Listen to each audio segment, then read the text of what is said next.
췌장암은 사망률이 높고 초기에는 증상이 거의 없기 때문에 침묵의 암으로 유명합니다. 췌장암의 증상이 나타났다면 이미 주변 장기로 전이가 진행된 후이기 때문입니다. 세계적인 부자였던 애플의 창업자 스티브 잡스도 췌장암으로 사망할 정도로 완치가 어려운 암으로 널리 알려져 있는데요.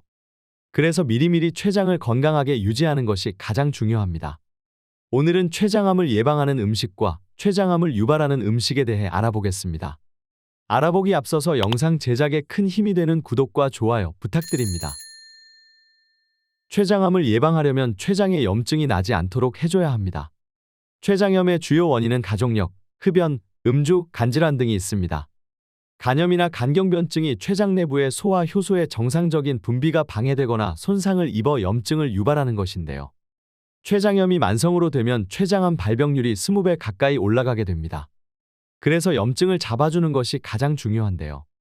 먼저 췌장암을 예방하는 음식부터 알아보겠습니다. 췌장암을 예방하는 음식 첫 번째는 마늘입니다. 마늘은 대표적인 항암식품으로 잘 알려져 있는데요. 실제로 세계보건기구 10대 건강식품에도 포함되어 있습니다. 연구에 따르면 마늘을 꾸준히 섭취한 사람들이 그렇지 않은 사람에 비해 췌장암 발병률이 54%나 낮았다고 합니다. 또한 마늘의 매운맛 성분인 알리신이라는 성분이 체내에서 비타민 B6과 합성해서 췌장 기능을 활성화시키는 데 큰 도움을 줍니다. 뿐만 아니라 마늘에는 대표적인 항산화 물질인 플라보노이드가 풍부하게 함유되어 있어서 암세포가 생성되는 것을 막아주고 면역력을 올려줍니다. 고혈압, 당뇨 등의 질병에도 큰 도움을 주는 식품이니 마늘을 꾸준히 챙겨 드시길 바랍니다. 췌장암을 예방하는 음식 두 번째는 양배추입니다. 마늘과 마찬가지로 대표적인 항암식품 양배추에는 비타민C, 베타카로틴 등의 항산화 물질이 풍부하게 함유되어 있습니다.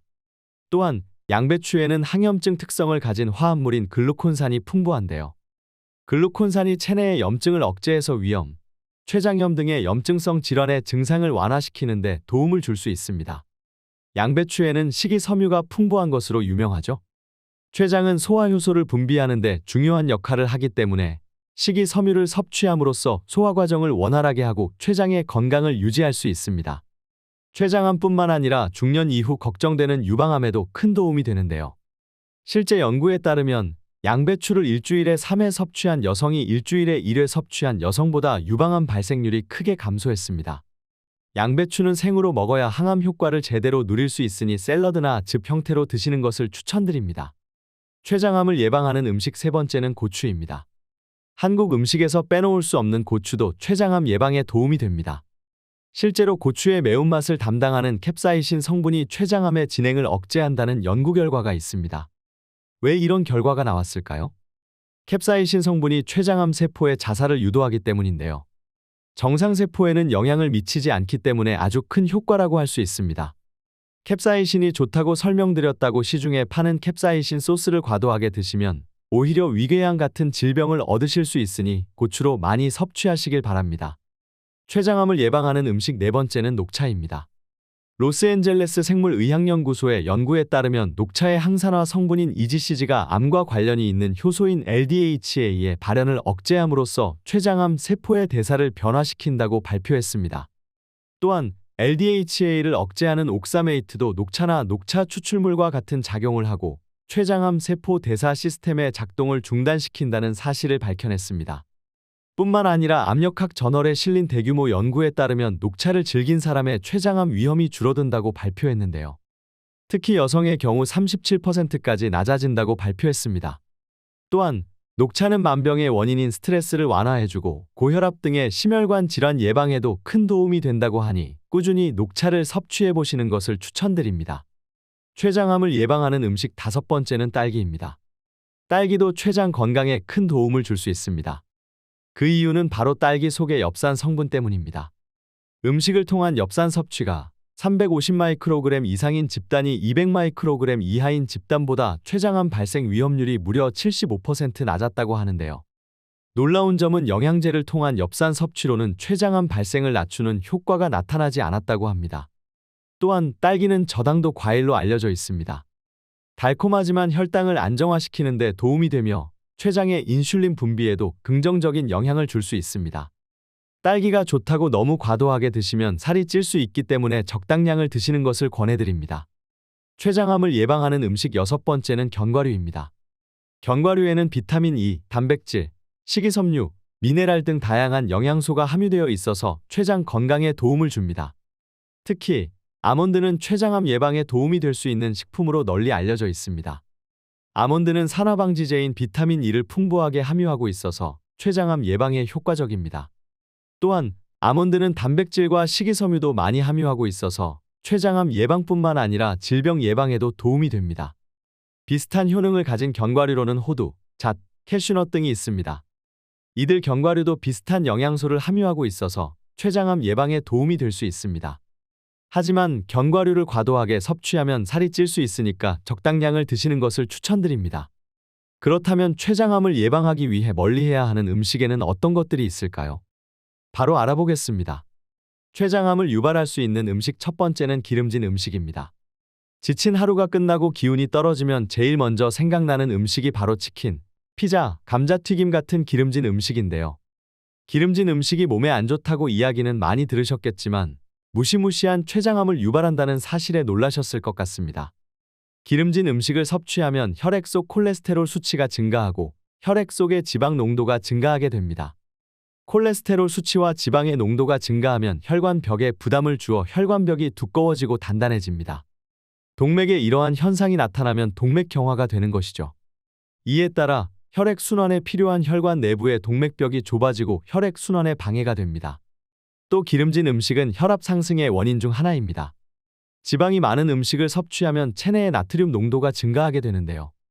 나트륨 농도가 증가하게 되면 혈관 내부의 혈압을 상승시켜 심장질환의 발생 위험을 높입니다. 동맥이 좁아진 상태에서 혈압이 높아지게 되면 뇌혈관의 혈액순환이 나빠져서 많이들 들어보셨을 뇌출혈 발생의 위험까지 높아지게 됩니다. 기름진 음식은 소화기계에 부담을 주어 소화불량을 일으킬 수 있습니다. 소화불량이 일어나게 되면 위산과 소화효소가 너무 많이 분비되어 위장관에 염증이 생길 가능성을 높입니다.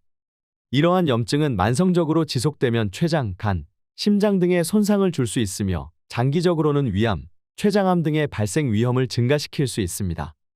아주 무시무시하죠?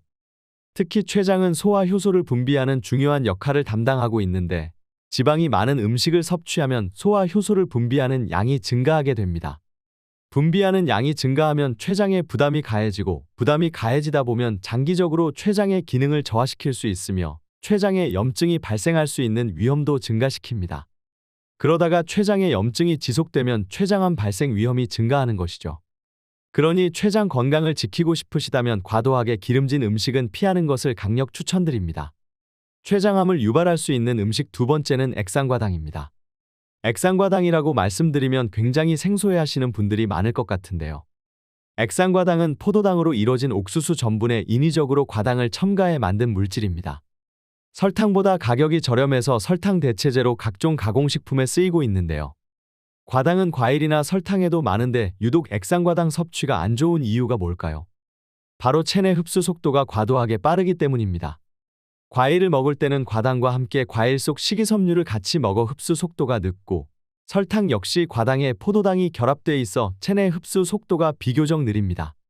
설탕은 또 다른 단백질이나 지방이 있는 음식에 첨가해서 먹는 경우가 많기 때문에 흡수가 더 느려지기도 하고요.